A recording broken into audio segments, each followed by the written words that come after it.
Asithathele ithuba bazalwane sibingelele egameni likaJesu Kristu waseNazaretha. Siyambonga uNkulunkulu-ke nakulolu suku lwanamhlanje. Kuhlezi kuyintokozo ukuthi sibe nani kulesi sikhathi lesi egameni likaJesu. Igama lami-ke ngo-ST wakwaDlamini. Siyambonga uNkulunkulu kakhulu bazalwane bami. Kade siseSoweto nemvuselelo yomthandazo. uNkulunkulu-ke wenza izimanga ezimangalisayo bazalwane bami. Thank you so much for coming in numbers.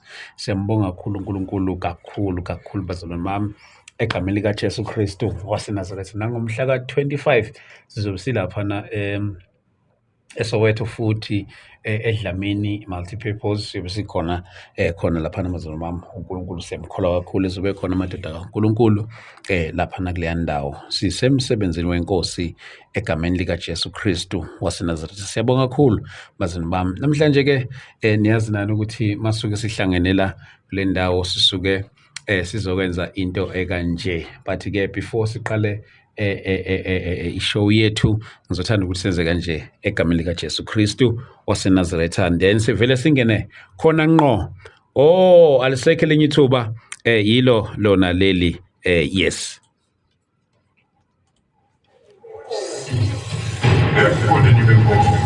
In the presence of the Lord. Yeah, mara ngiyidonsa kancane nje just ukuthi uzoyizwa kahle. Yeah.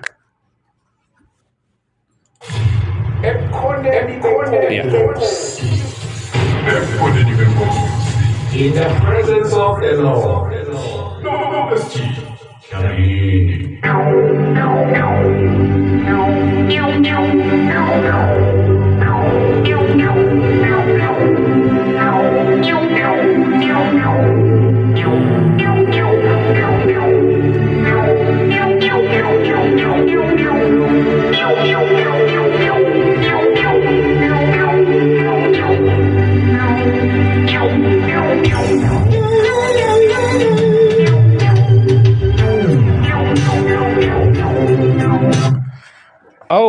Siyayibonga inkosi bazalwane. Thank you so much. Siyabonga kakhulu uNkulunkulu sekuyiso-ke leso sikhathi leso la khona sishumela izwi lenkosi live on this platform. Namhlanje-ke ngivakashele umhlobo wami all the way from eSoweto ozosiphathela izwi lenkosi la namhlanje egameni likaJesu Kristu waseNazaretha. But before siqale vele singene nje, niyazi nani kuyinqubo yethu ukuthi ayikho into esiyiqala singathandazile lapha ekhaya egameni likaJesu Kristu waseNazaretha. Bazalwane bami, pray along with us wherever you are egameni likaJesu Kristu waseNazaretha. Baba wethu oyingcwele, siyabonga egameni likaJesu Kristu waseNazaretha. Thatha lonke udumo nobukhosi bonke bukufanele uNkulunkulu wethu oyingcwele egameni likaJesu Kristu waseNazaretha. Siyabonga Baba uNkulunkulu wethu ophilayo, in the name of Jesus, egameni likaJesu Kristu waseNazaretha. uNkulunkulu wethu oyingcwele, gcwala nakule ndawo uNkulunkulu onamandla onke egameni likaJesu Kristu. Thinte nabo bonke abasibukelayo nakulesi sikhathi egameni likaJesu Kristu waseNazaretha. Baba wethu oyingcwele, siyabonga moya weqiniso, in the name of Jesus Christ. We thank you, Father. Almighty God, be glorified, oh Father. We lift your name on higher in the name of Jesus. In the name of Jesus. Father God, we thank you. uNkulunkulu wethu oyingcwele egameni likaJesu Kristu waseNazaretha. Speak to us even tonight in the name of Jesus. Thank you, Lord. We thank you, Jesus.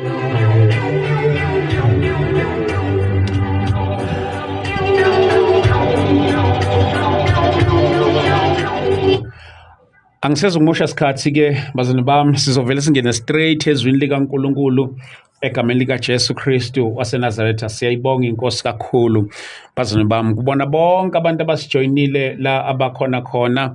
Siyambonga kakhulu uNkulunkulu kakhulu ngeimpilo zenu bafowethu egameni likaJesu Kristu. Angithathelele ithuba ngamukele the man of God esijoyinile nathi la namhlanje, mfundisi wami.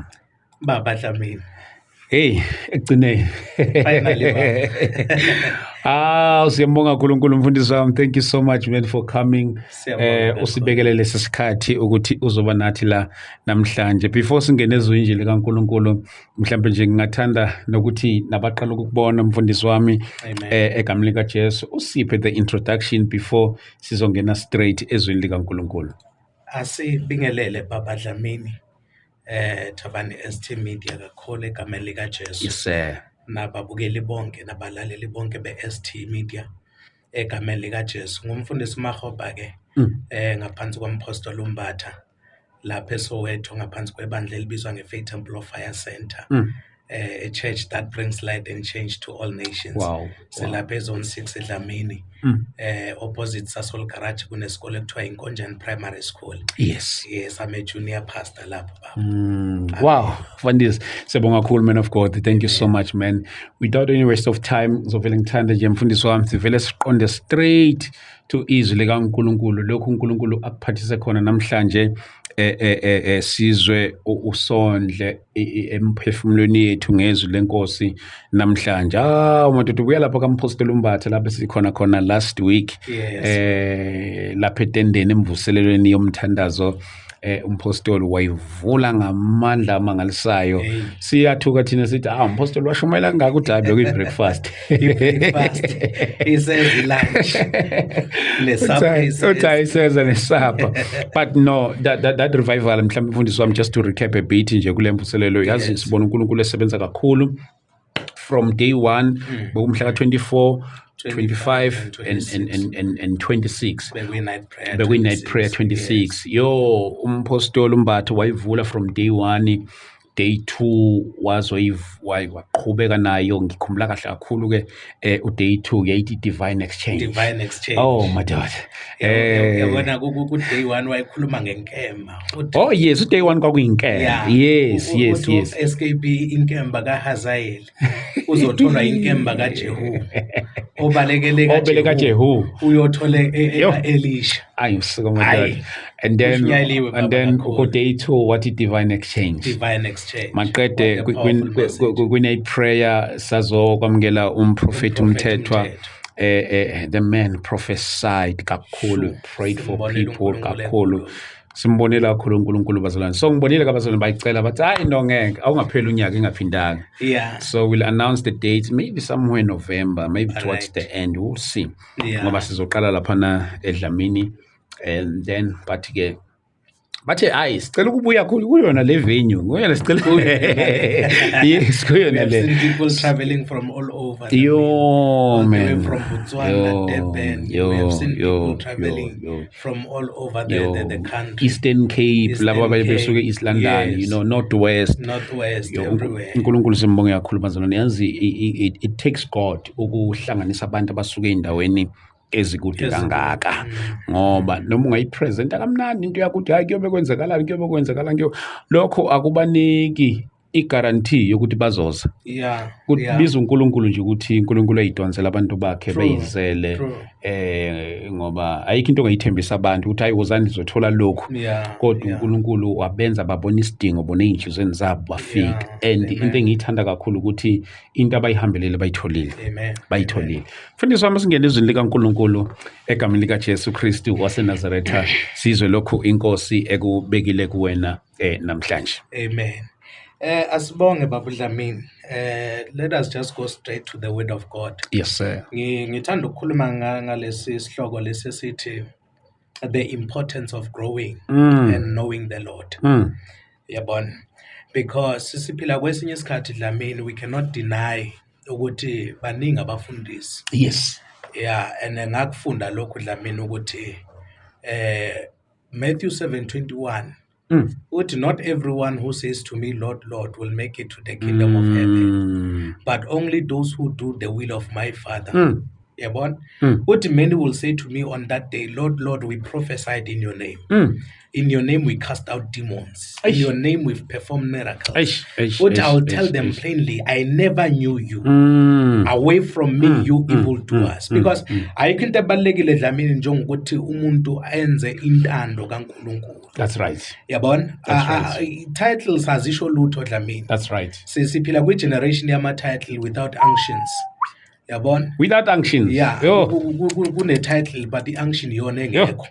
So, but ke asikho lapho bathandekayo. Today I just want to talk about the knowledge, the importance of knowing the Lord. Inkosi yami. Yabona? Sifunda incwadi ka-Colossians chapter 2, Okay. verse number 6. Ifundeka ngale ndlela. Verse 6 wakhona uthi, and now just as you accepted Christ Jesus your Lord, you must continue. Yes? Little Bible, you must continue to follow him. Verse 7, let your roots grow down into him and let your lives be built on him. Right? Verse 8, then your faith will grow strong in the truth you were taught, Inkosi yami. and you will overflow with thankfulness. Yes, what I mean? Now, as understanding into your one, little Bible, just as you accepted Jesus Christ as your Lord, you must continue to follow him. But now you don't just continue to follow without growing. Ngoba sinabantu abakwazi ukubala iminyaka ukuthi ngina 10 years ngisindisiwe. But the knowledge of the Lord ayithola ukuthi ayitholakali kumzali wakhe. Hayi Nkosi yami. Yabo? So that is why you find ukuthi abantu now they are being deceived in these last days. And we cannot deny the fact that it was prophesied by the Holy Spirit that in the last days many will turn away from their faith and will follow deceptive spirits. Yabo? Bese lithi Bible la sifunda khona. Let your roots grow down into Jesus. Oh God. Ne? And let your lives be built on him. Meaning that the foundational basics of salvation, it's very important. I mean, your foundation must be strong. Your roots must grow down into him. Any kind of a storm, any kind of a storm you're teaching, we need to find ourselves being rooted in Christ. Yabona? So in the esiphakamisa kakhulu ukwazi uKristu more than ukuthi sithi siyasonta, more than ukwazi imithetho yesonto kodwa singazi ukuthi uKristu ufunani kithi, so I may know him, so that I may know and the power. So i-generation yethu Dlamini bengisathi ngiyalapha ukuthi i-generation yethu ifuna ukwazi amandla kodwa ingazi isource yamandla. Because why? We do not want to grow in the knowledge of Christ. But the most important thing, one, let your foundation, your roots must grow down into Jesus. Your roots must grow down into Christ. That's the first thing. That's the first thing I mean. Your roots must be very rooted in Christ. So ukuba rooted Dlamini helps you ukuthi noma kungathiwa kuqhamuka inhloboni yestorm sika Satan that will try to move you. Yes. You find yourself ukuthi your roots have grown down into Christ. That's right. That's right. That's right. Yabana mhlambe ngelinye ilanga sisazoke sikhulume ngale ukuthi kunomehluko phakathi komuntu osindisiwe nomuntu ozalwe kabusha. Okay. Yeah, kodwa namhlanje asiyeke sizobuya sikhulume ngelinye ilanga ukuthi there is a difference between being born again and being saved. Romans 10 verse 9 uthi when you confess with your mouth that Jesus Christ is the Lord and you believe in your heart that God raised him from the dead, little Bible, you shall be saved. Right? But bese ke uthi uJesu masifunda incwadi ka John chapter 3 makhuluma no Nicodemus uthi no one will enter the kingdom of heaven unless he is born again. Akasakhulumi ngokuthi you shall be saved. Uthi you shall be born unless you are born again. Yabo? So kusho uthi ngamanye salvation is a journey of becoming what the Lord wants you to become. Mele ube lento inkosi eyifunayo. Mele ugcine uzithola Dlamini ukuthi ubani kuKristu. Yes. Who are you in Christ? Your true identity, not as a fallen Adam, but as the Adam who's now born by the Spirit. Inkosi yami. Yabona? So in salvation, it's about growing. You grow even in the knowledge of our Lord Jesus Christ. uthi umpostoli uPaul ukuze ngimazi yena namandla. So Namandla. i-generation yethu i-generation egijimisa amandla, so ingazi kodwa ukuthi isosi yakhona yini. Yabo? So akusize Dlamini ukuthi sigijimise umoya ngoba sithi nakho uthe ngegama lika Jesu.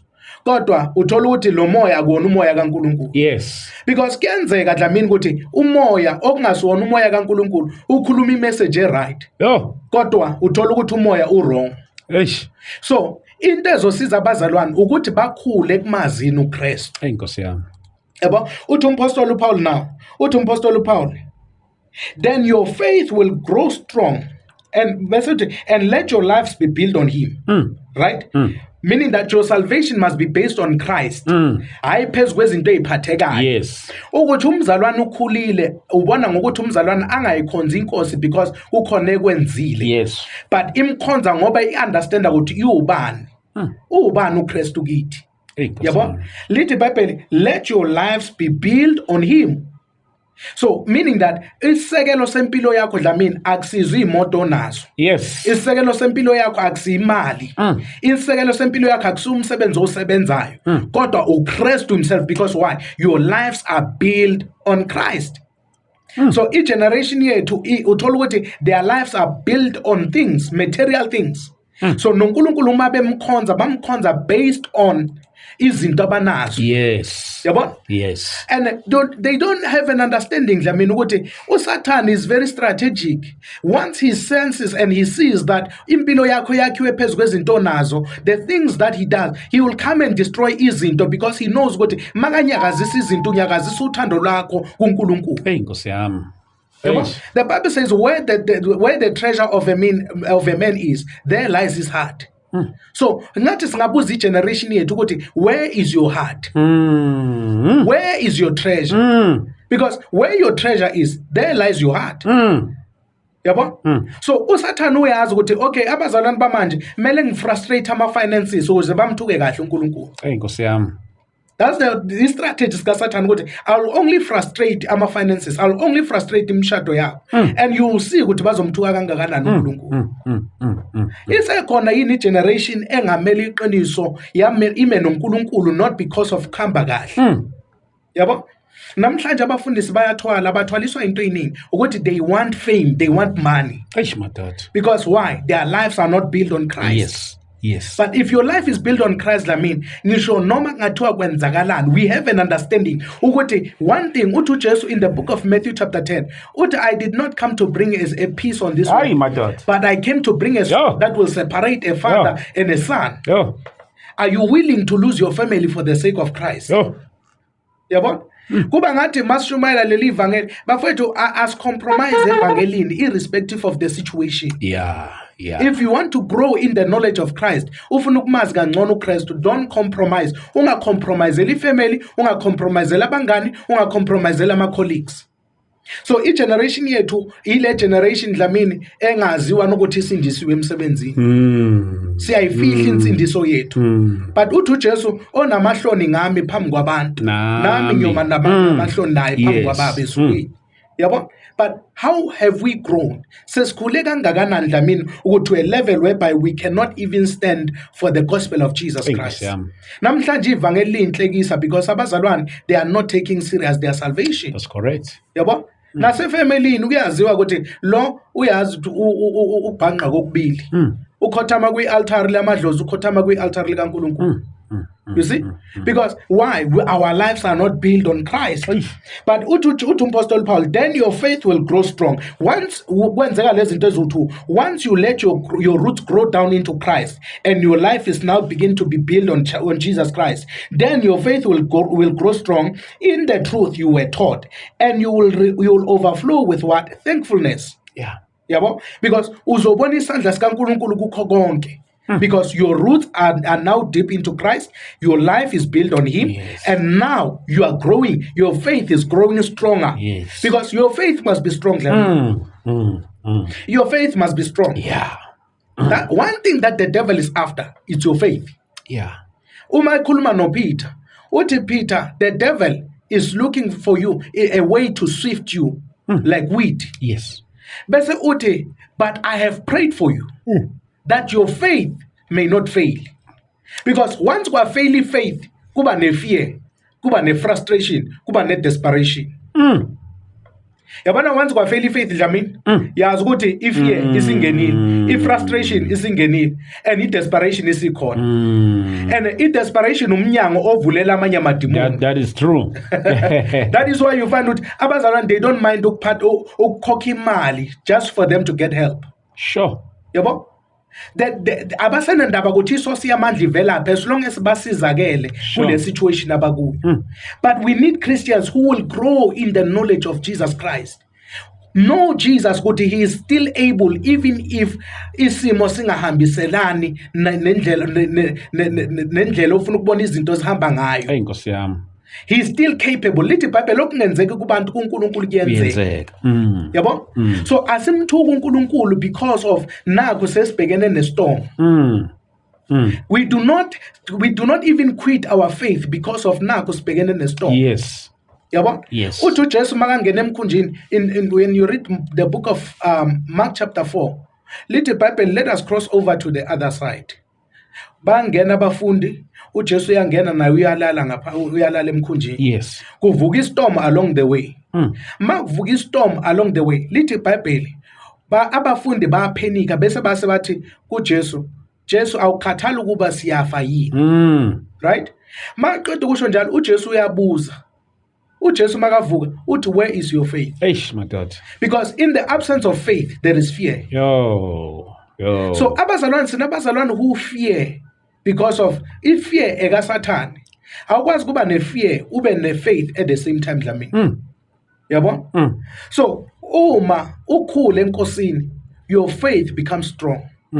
That's the first thing that God strengthens in the journey of knowing the Lord. Yes. Your faith must be strong in God. Yes. Yabo? And your faith will always be tested. Yeah. uNkulunkulu will always allow ama-test that will test your faith. And as long as you don't denounce your faith, uNkulunkulu is making your faith stronger. So usho ukuthi une-reference njengoDavid owathi noma ebhekene namabhere ehlane ney'ngonyama ehlane wangaba nofakazi, but mase ezobhekana noGoliath udraw ubufakazi basehlane. Hey, my dad. Uthi ehlane ngibusa izimvu zikababa. Because why? If faith will always be tested in secret but in preparation for the public. Yo. So uma ungamazi uKristu ungagcina ugive up enkosini. That's true. If you don't want to grow in the knowledge of the Lord Jesus Christ, you can find yourself umthuka uNkulunkulu. That's true. Because why? You are not willing to grow. Yabo? So ngizokhuluma ngezinto ezifew Dlamini. Lithi iBhayibheli uma sekwenzeke konke lokho bese lithi iBhayibheli chapter 2 kaColossae chapter verse 8. Lithi, don't let anyone capture you with empty philosophies, high sounding nonsense that come from human thinking and from the spiritual powers of this world rather than from Christ. Yabo? Apostle Paul, don't let anyone capture you with empty philosophies and high sounding nonsense that comes from what? Human thinking and from the spiritual powers of this world rather than from Christ. Recently, bekunezinto ezitrendayo kuthiwa i-rapture mhla ka-23. Hey, my dad. Yabo? Oh, yeah. And many people were captured by high sounding nonsense. Many people were captured by empty philosophies. Yabo? But I want to bring this to you, Dlamini. Ukuthi nabalaleli bonke. Ukuthi the knowledge of Jesus Christ will make you to be firm in the midst of storms. Once you grow in the knowledge of Christ, you will be firm in the midst of storms. Irrespective of what you begin nani. But you will be able to be firm. Yabo? Uma kutrenda lento yokubuya kaJesu rapture mhla ka-23, when you have grown in the Lord, awunyakaziswa Dlamini ukuthi uJesu uyabuya At all. awunyakaziswa ilezo zinto. Because why? You are very sober in terms of scripture. Abazalwane abaningi, they are good in reading the Bible and memorizing verses, but they are not good in terms of understanding the scriptures. That is why you ngaza noma ubani afika misquote iBhayibheli and talk all these kinds of things, but mawusuthi you trace back to the word of God, you'll find ukuthi Dlamini, these things are contrary to scripture. Because ake ngisho kanje Dlamini, there is no revelation that is greater than the scripture. That's true. I'll say it again. That's true. There is no revelation that will be greater than the word of God. Noma ngathiwa kuqhamuka ingilosi yasezulwini efaka ingubo emhlophe ende efika enyaweni Yes. iphethe inkemba okusalayo mayifika ikhuluma okuphambene nezwi ayiveli kuNkulunkulu. Because according to scripture ingilosi mayiphuma ezulwini iphuma at the command of the Lord. That's true. And it will speak on behalf of God and without adding or subtracting anything. But namhlanje sinabantu abathi I got a revelation. But i-revelation mase ihlola ngokwezwi we find ukuthi the revelation is contradicting the scriptures. Yabo? Because why? Sinabazalwane abangafuni ukukhula enkosini. And abazalwane bayaphithizela. Abazalwane bayaphithizela. Uma kuphuma lesi sifundiso bayasilandela. Uma kuphuma lesi bayasilandela. Uma kuphuma lesi bayasilandela. You find ukuthi abazalwane now they are kukhona abanye I'm sure basebadayise nezimoto bathi uJesu yabo. Omunye uhambile wawudla imali yakhe yama savings engade athi wenzela ingane zakhe because bakuthi uJesu yabuya mhla ka 23. But if you are in you are very sober in scriptures, I mean you won't be shaken. Yeah, that's true. You won't be shaken. That's true. Yabo? So we need a generation that will grow in Christ. Bese lithi iBhayibheli in verse 9, for in Christ lives all the fullness of God in human body. So if you want to know God, let your knowledge be based on who Christ is. That is deep. If you want, because you will never know God. In the book of Colossians, lithi iBhayibheli, Christ is the visible image of the invisible God. So meaning that God will always be unknown up until Christ is revealed. That is why Jesus says in John 14 verse 6, I am the way, the truth, and the life. No one can come unto the Father except through me. So we need a generation that will be filled with the word of God. Yes. The understanding of the word, not just verses, but the understanding of the word of God. Because the more you understand the scripture, the more it brings growth to your spiritual life. So abazalwana abaningi ake ngisho lezi few points dlamini. Yeah. Yabona? One, the knowledge of Jesus Christ, it will deepen your understanding. Okay. Yeah. As we study scripture, we and experience God's work in our lives, our understanding of Christ's nature, teachings, and redemptive work deepens. The more sifunda izwi, the more experience ukusebenza kaNkulunkulu phezu kwempilo zethu dlamini, the more ukukhula kwethu nolwazi likaKristu luba deep kuthina. So we every situation it reveals God in our lives, because sithemba yena yedwa. Kwewalizwe ivesi elithi Psalms 127 verse 1 elithi izwi likaNkulunkulu, they that trust in the Lord, they are like a Mount Zion that shall never be shaken. Your trust in God makes you unshakable, irrespective of the situation you are going through, irrespective ukuthi abantu batheni ngawe. Abantu bangagreater off dlamini, but the trust that you have in God will make you to be firm in your faith. And ake ngisho dlamini ngoba salvation is divided into 3 baba. Okay. Yeah, kune salvation ya recent la khona elithi iBhayibheli uma uvuma ngomlomo ukuthi uJesu inkosi ukholwa ngenhliziyo ukuthi uNkulunkulu amvusa kwabafileyo, lithi iBhayibheli uyasindiswa. That's salvation number 1. Salvation number 2 ileli athi umpostoli Paul in Philippians chapter 2. Mawufunda uPhilippians chapter 2 ufunda from verse number 12, lithi iBhayibheli work out your own salvation with fear and trembling. Yabo? Work out your own salvation with fear and trembling. Yes. That's what Apostle Paul emphasizes. So meaning that the more you work out your own salvation, the more you are being saved. So meaning uma kushunyayezwa izwi kukhuzwa isono esithile okuso dlamini, you do not say uyahlulelwa. Yeah. Yabo? Sinenkinga yabazalwane abathi mabakhuza isono, uma kukhuzwa isono esontweni kuthiwa umfundisi uyangehlulela. Uma kukhuzwa izinto eziphambene nentando kaNkulunkulu bathi abafundisi basehlulela. Nkosi yami. Bathi siphila ngaphansi kwegrace. We are no longer living under the law. We are living under grace. Ukulunga kaNkulunkulu. Asikuphiki lokho ukuthi ukulunga kaNkulunkulu, but lithi iBhayibheli makukhanya ukukhanya kwenu phambi kwabantu ukuze mababona imisebenzi yenu emihle badumisa uNkulunkulu ezulwini. Dlamini kunabantu engeke sabashumayeza kodwa kumele babone thina siyiphila insindiso. Hey madoda, phambi kwabo. Yeah. Ukuze mababona imisebenzi yethu emihle badumisa uNkulunkulu ezulwini. So sine generation efuna ukushumayela ethi ungabheki mina kodwa lalela engikushoyo. Eish. Yabo? But iqiniso lithi Dlamini, at the end of the day asikwazi ukushumayela into esingayiphili. Yabo? Uthi uJesu, I think the book of Matthew 10, I think so. Yes. Or Matthew 7. Uthi uJesu maqhubeka, uthi anyone who hears my words and puts them into practice, he is like a wise man who's building his house on the rock. So meaning that we need to practice what we preach. Asikwazi ukushumayela into esingayiphili Dlamini. And one of the things ake ngisho Dlamini ukuthi i-salvation number 2 ifuna ngathi ungathi solufundile iBhayibheli bese u-exercise lento iBhayibheli elishoyo. Yes.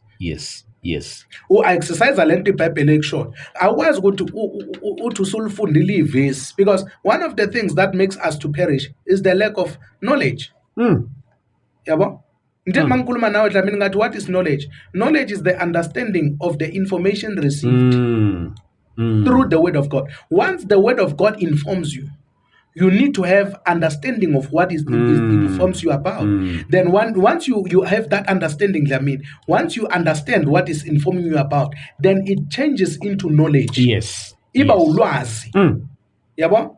Because why? You put it into practice in your life. Eish, Nkosi yami. I-salvation yesithathu baba edingakala ishumayelo abanye bathi akukho ukusindisa usaphila emhlabeni, kodwa leyana kuMatthew 24 ilele lithi iBhayibheli okhuthazela kuze kube sekupheleni uyena oyosindiswa.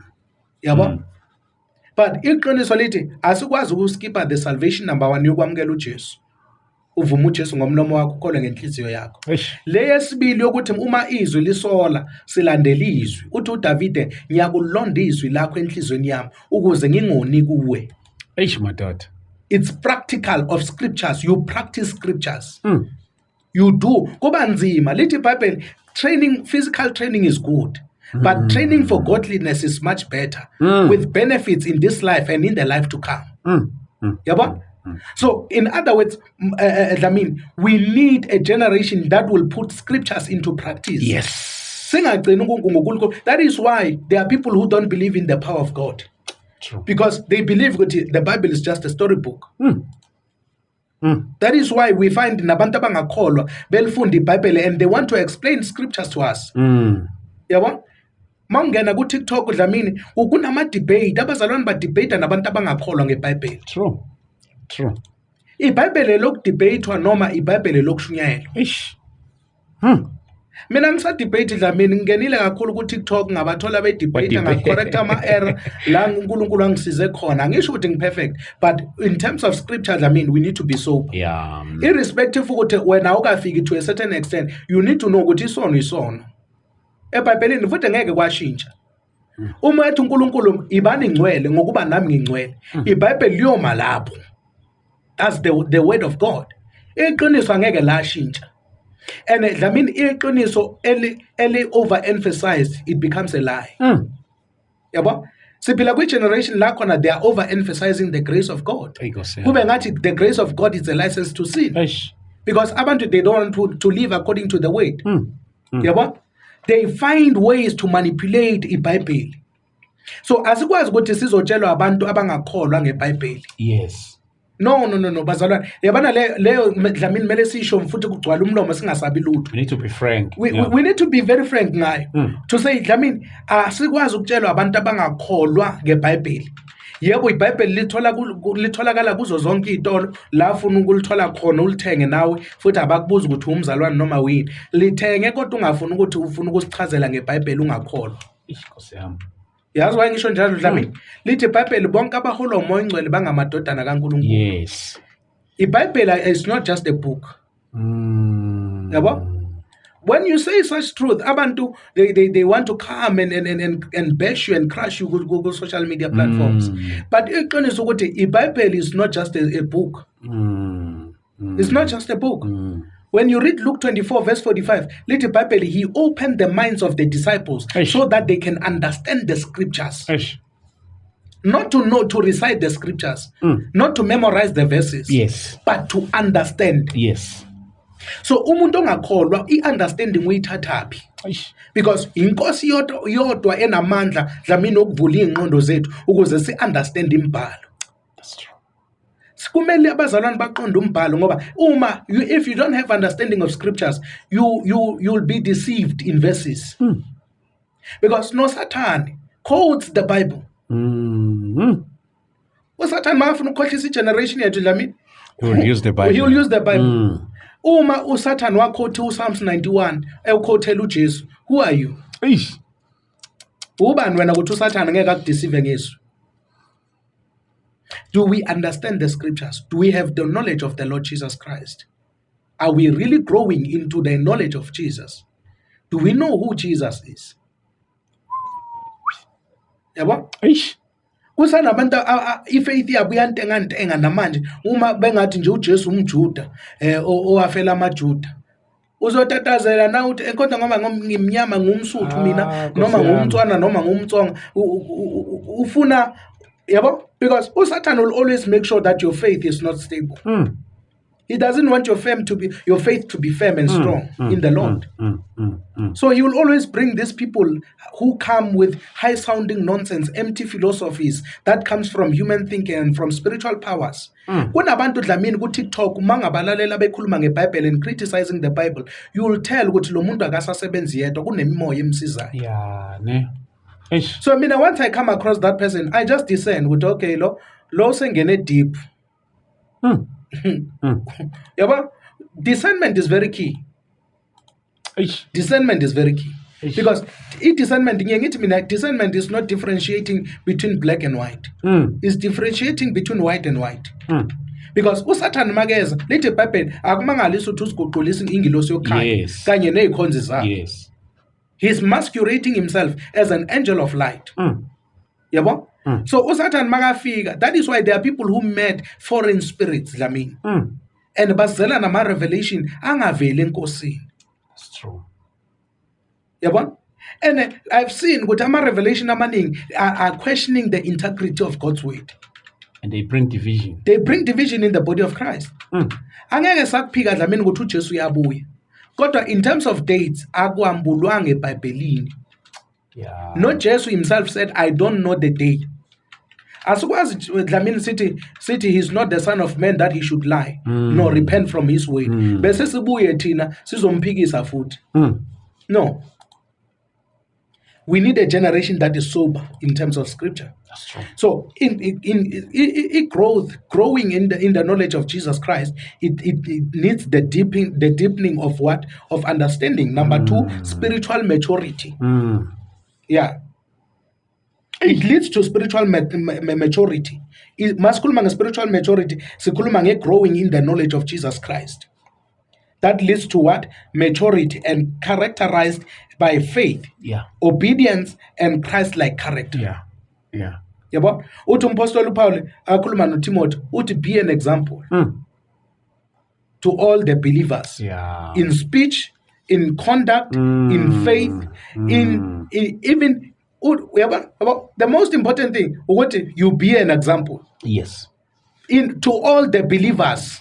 Kubazalwane bonke. So kusho ukuthi uma ukhula spiritually akugcini ngokuthi abazalwane balalela intshumayelo kodwa bakubona uphila intshumayelo. Hey, Nkosi yami. Eish. Yabo? Eish. So each generation yethu is very good in preaching about prayer, but masu to check ama prayer lives wabo. It's easy dlamini ukukhuluma ngento ongayenzi now. Yabo? So we need a generation that will grow in the knowledge of Jesus Christ, because it will bring what? A deeper understanding. That's true. It will bring spiritual maturity. That's true. So if we don't allow ourselves to grow, kuba khona into ekuthiwa i-transformation dlamini. Kunento ekuthiwa i-transformation. Okay. The more you grow in the knowledge of Jesus Christ, your mind is transformed. Bese ithi incwadi kaPhilippians, let this mind that was also in Christ Jesus be in you. Be in you. Yabo? Now you become one with Christ. Yabo? Bese athi umpostoli Paul encwadini kaGalatians chapter 2 verse 20, uthi for I've been crucified with Christ. Eish, my daughter. it is no longer I that lives, but Christ lives in me. Besathi ngithanda le statement asho athi the life that I now live, I live it through faith in the Son of God. That's how you grow in the knowledge of Christ. You die to self. Bese kuphila yena kuwe. Yabo? Uthi Colossians chapter 3, verse 3 wakhona, uthi for you have died. The lives that you now live. For you have died, and your real lives are now hidden with Christ in God. Yabo? So now, kuveli character kaNkulunkulu kumzalwane. Asisasho ukuthi sishumayela iBhayibheli kuphela, sishumayela iBhayibheli sibe siliphila. So we need that kind of a generation dlamini ezothi noma sesishumayelile kodwa sibuye sizincome nakunembeza. Ngoba sishumayela impela sivuthe ngamavesi kodwa unembeza ubusilahla. Nkosi yami. Umuntu afika ashumayele ngesono akuso.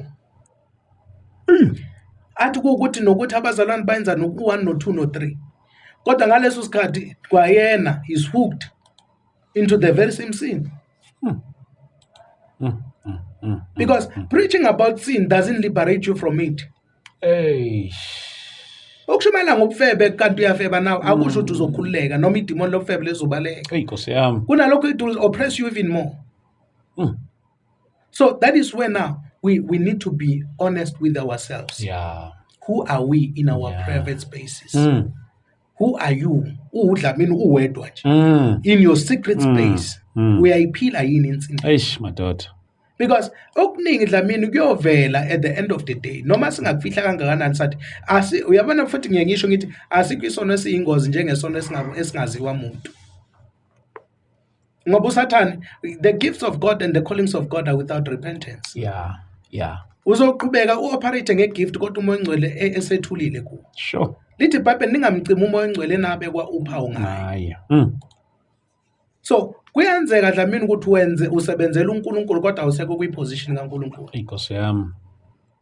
Wenza umsebenzi kaNkulunkulu abantu mabakubuka bathe ukhuthele, but at the same time uthola ukuthi angisekho kwiposition kaNkulunkulu. La uNkulunkulu angifuna khona. So these are things dlamini ezidingakalayo kumzalwane okhulile enkosini. Deeper understanding. You need deeper understanding. Spiritual maturity. La khona sibona now i-character kaKristu ivela ngawo. The word becomes flesh in your life. Yabona? Number 3, transformation. Yes. You change. Yes. Endleleni zakho ezimbi.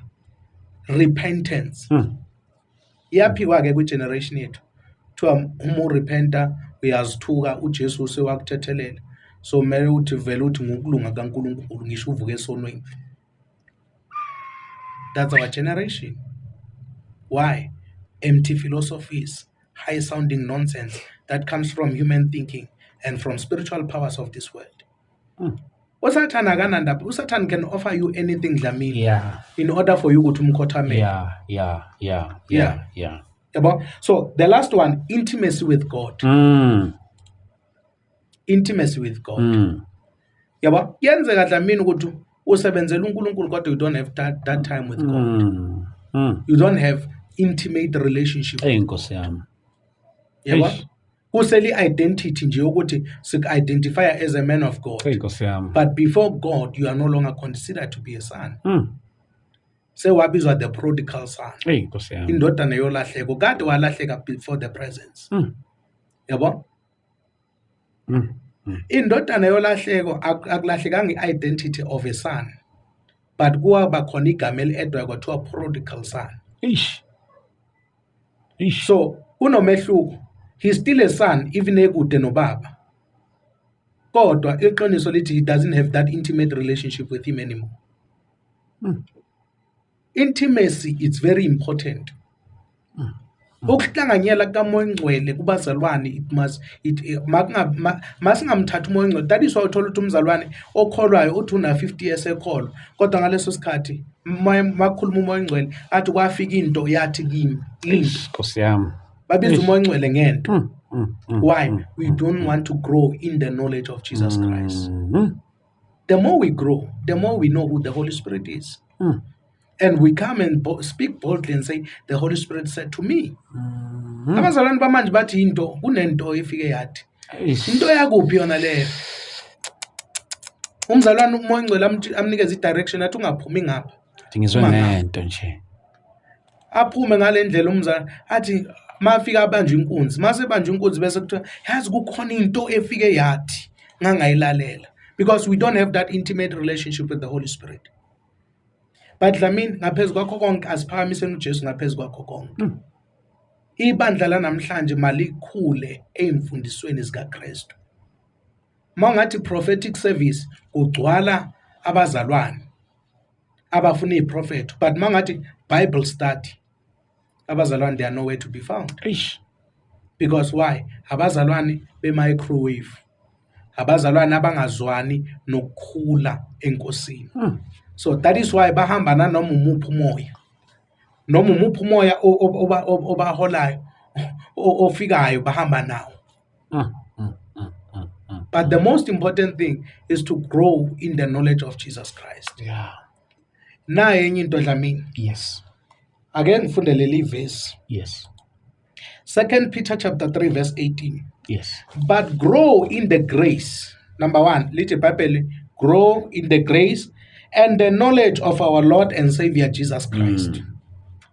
Na into inkosi eyicela namhlanje. May the church, before sikhuluma nge-end time revival, asikhulumeni ngokukhula emseni, sikhule nekwazini inkosi yethu Jesu Kristu umsindisi. Yes. Yabo? Bese Colossians chapter 1 verse 10 uthi, so that I may live a life worthy of the Lord and please him in every way, bearing fruit in every good work, growing in the knowledge of God. You cannot grow without intimacy. Akekho umzalwane okhula by default. Every growth comes by intention, by being intentional. Yeah. No one knows God by mistake. You need to be intentional in finding God. Lithi Bible mfuneni uJehova esenokutholakala. Nimbize eseseduze. So we need to be intentional in every way in finding God.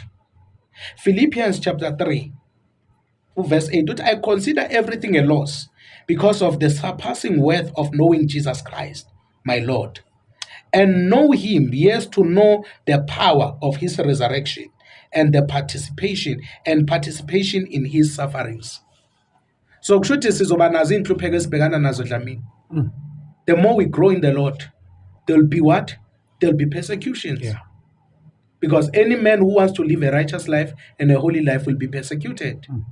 So we need a generation, Dlamini, that will grow in the knowledge of Jesus Christ. Yeah. We need a generation that will know and understand the scriptures.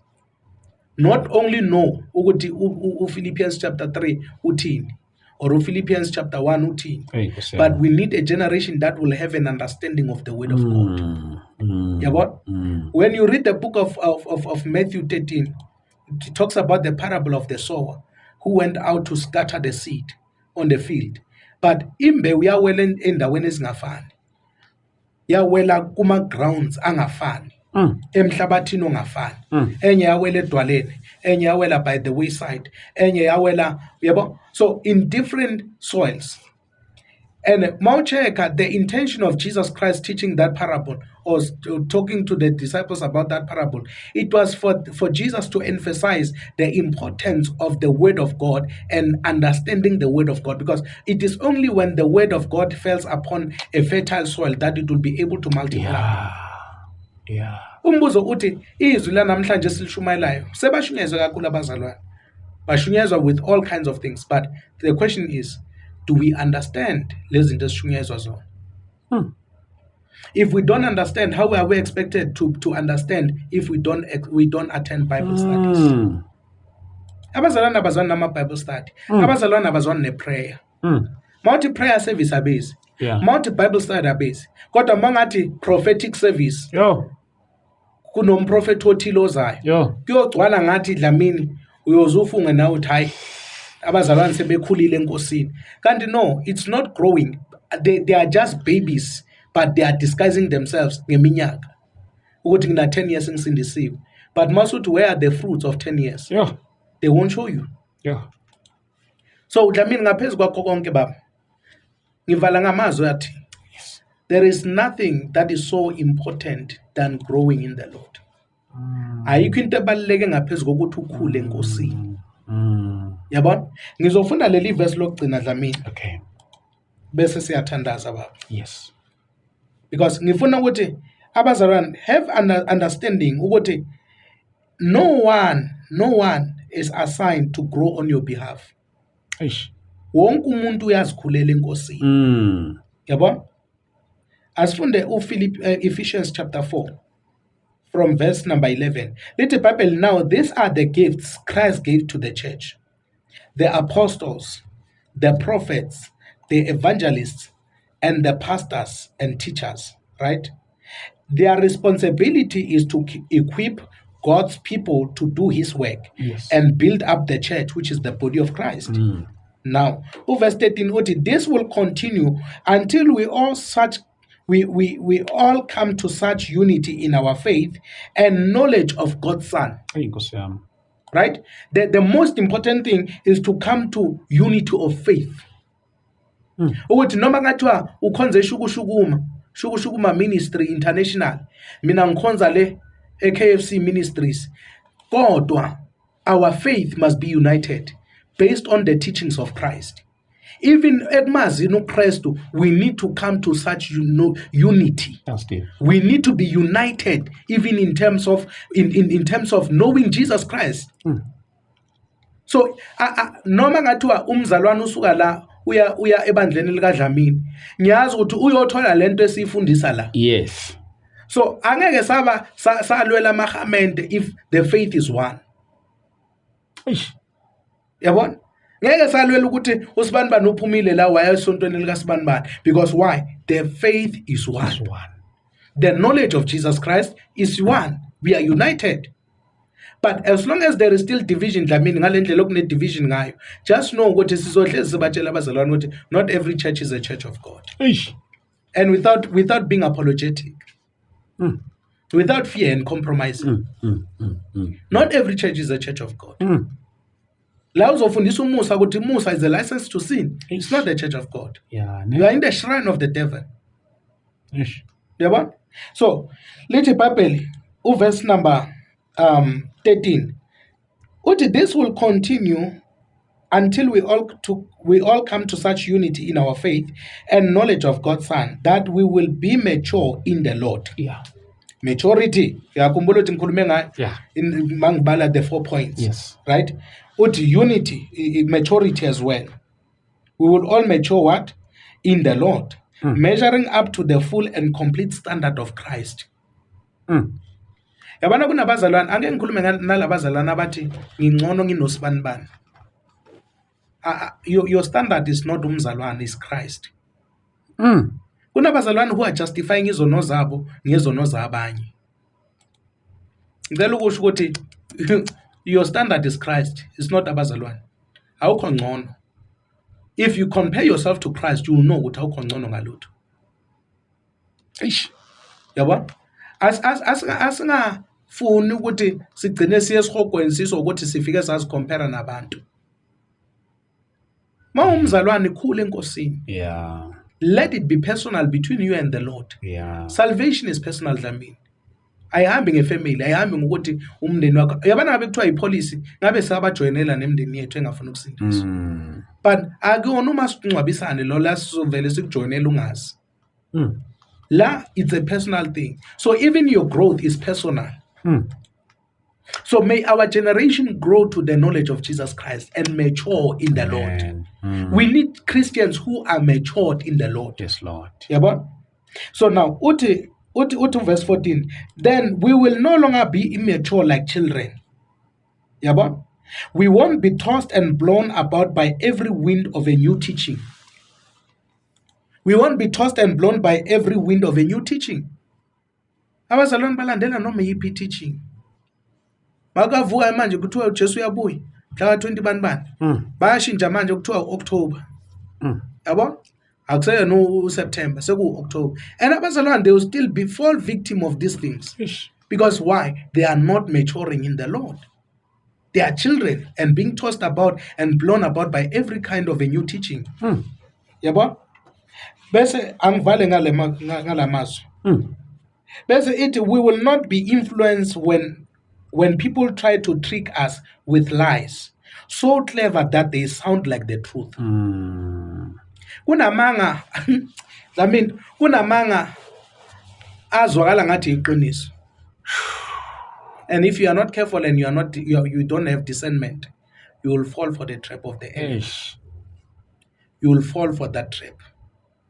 You will think ukuthi lo muntu uqinisile. Omunye ngize ngathi kuye exolisa lapha ku TikTok ethi ngiyaxolisa ukuthi nami ngavumelana no brother Sibanibani ukuthi cha uJesu uyabuya mhla ka-23 sengiyaphenduka. Hey madoda. Bayamcondemn abazalwane. But I'm saying to him, you know what? You are forgiven as long as you have repented before God. But i-message yokuthi uJesu uyabuya ayishintshanga. But yekana ukufaka ama-date kuyo. Yabo? Because we need people who will see their mistakes and come back to the Lord.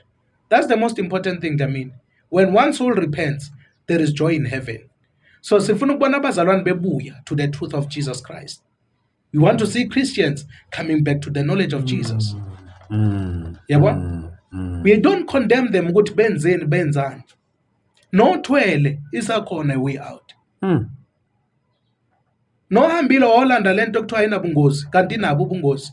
There is still a way out. Lithi iBhayibheli uyasilandelela isono ukuze kube sethuneni. Once wafa ungaphendukanga akusekho ukuphenduka. Hey madoda. Dlamini angime lapho baba. Eish. uNkulunkulu umusanibusise. Thank you for the opportunity baba. Amen. Thank you Jesus. Oh Jesu. Mfundisi wami, before sikudedele nje, can you just pray for our people at home? Thank you so much for this powerful message. Kakhulu mfundisi, siyambonga kakhulu uNkulunkulu ngawe. But before we release you, can you just pray for our people at home egameni lika Jesu Kristu to seal this message that we have preached, that we have shared with our viewers at home? Amen. Amen. Asithandaze. Amen. Baba wethu onamandla. Thank you Jesus. Ngegama lika Jesu Kristu Yes, waseNazaretha. Sibongile uNkulunkulu wethu ongcwele, izwi lakho lingamandla, izwi lakho liyinkemba esikadla ngothi zombili. uNkulunkulu wethu onamandla wonke, let your word prevail phezu kwabantwana bakho egameni lika Jesu Kristu waseNazaretha. Sikhulekela bonke abalaleli uNkulunkulu wethu onamandla naloyana. Jesus. Abanye uNkulunkulu wethu onamandla wonke bayafisa ukubuya kuwe.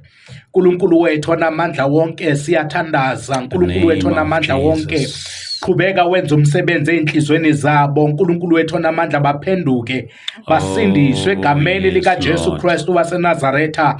Bangangabazi uNkulunkulu wethu onamandla ukukholwa kwabo uJesu. uNkulunkulu wethu onamandla wonke ngegama lika Jesu Kristu waseNazaretha sikhuza yonke imimoya uNkulunkulu wethu onamandla engamelana nokukholwa kwabo nokukhula kwabo ngegama lika Jesu Kristu waseNazaretha. Izwi lakho uNkulunkulu wethu onamandla wonke elifinyelela kukho konke kuzo zonke indawo malifinyelele nasenhlizweni zabo uNkulunkulu wethu onamandla wonke. We are praying for the power of the Holy Spirit in the mighty name of Jesus to emphasize your word in their minds, even in their hearts, in the mighty name of Jesus. Baba wethu onamandla behlula izwi lakho, malande ngamandla linqoba izwi lakho uNkulunkulu wethu onamandla wonke nasempilweni zabo emndenini yabo. Baba wethu onamandla, we pray for divine intervention. We pray Baba wethu onamandla kwabagulayo, si release amandla ngegama lika Jesu Kristu waseNazaretha. Sikhuza zonke izinto zobumnyama uNkulunkulu wethu onamandla etshalwe isandla sobumnyama empilweni zabo.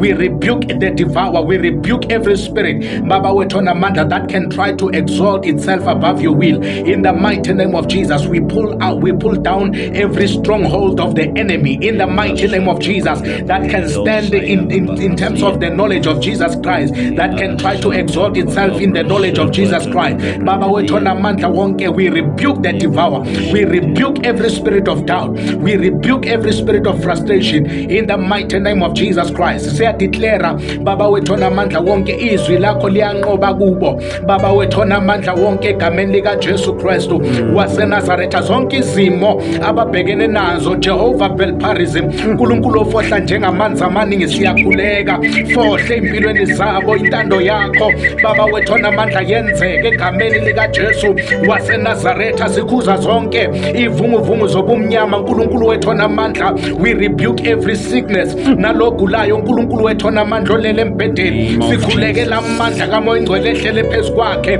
egameni likaJesu Kristu waseNazaretha. We declare the power of the Holy Spirit against every demonic oppression, against every infirmity, in the mighty name of Jesus. Baba wethu onamandla ngenelela, uNkulunkulu wethu onamandla kuma hearing wonke ababhekene nawo, every spirit threatening imisebenzi yabo, threatening indeni yabo, threatening imshado yabo, uNkulunkulu wethu onamandla, their possessions, we cover and seal them with the blood of Jesus. Sikhava bonke abazalwana abazobuka le ndawo, uNkulunkulu wethu onamandla abazobuka this show, in the name of Jesus Christ. We pray for isibusiso sakho esingenezela usizi kodwa esicebisayo, uNkulunkulu wethu onamandla.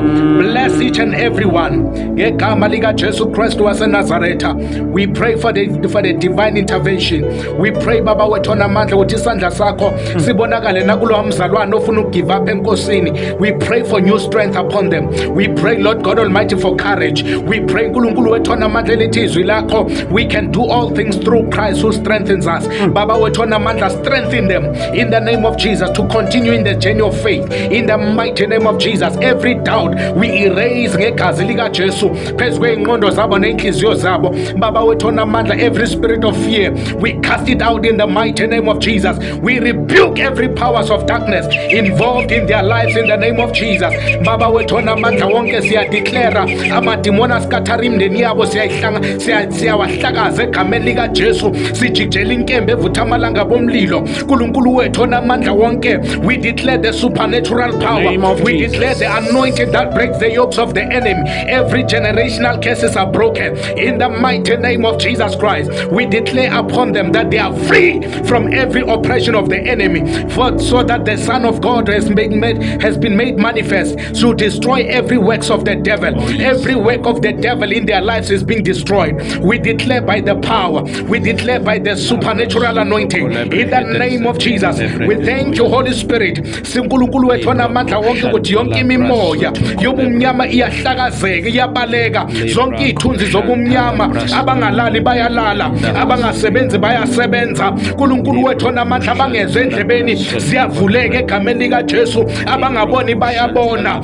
ngogama likaJesu Kristu. Ngegama likaJesu Kristu waseNazaretha, we break every yoke of the enemy. We break every powers of the devil. We break every shackles of the enemy in the name of Jesus. We pray that the name of the Lord be exalted in the name of Jesus. Elithi izwi lakho njengoMose wayiphakamisa inyoka yethu sehlane, kanjalo indodana kaNkulunkulu ifanele ukuphakanyiswa. Baba wethu onamandla, we exalt the name of Jesus, that the Bible says that the name of Jesus was highly exalted above every other name, that at the mention of the name of Jesus every knee will bow, every tongue will confess that Jesus Christ is the Lord. Lord, we declare every sickness is bowing, even chronic illnesses, Lord, is bowing to the name of Jesus. In the mighty name of Jesus. Bonke Baba wethu onamandla ababuka lo mkhuleko, uNkulunkulu wethu onamandla bawulalele ngokukholwa. Izwi lakho malifinyelele kubo, lenza umsebenzi in Jesus mighty name, ngoba libuyeli kuwe lilambatha lingawufezanga umsebenzi. Siyabonga Moya Ingcwele, qhubeka njalo usebenze phakathi kwale ndawo in Jesus mighty name. Amen. Thank you, Lord.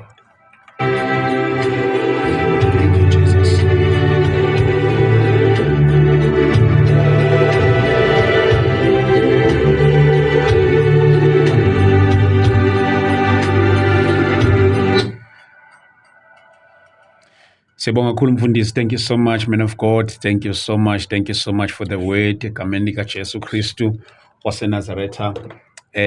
Mhlambe nabafisayo for prayers, nabafisayo ukuxhumana nawe, how people reach out to you, man of God. Thank you so much for the powerful word. Amen. Amen. Lamin lapha ku Facebook ngoTefezo Makgopa. Okay. Yes, ku TikTok Pastor M. Okay. My contact details is 084 Yes. 517 Yes. 7963.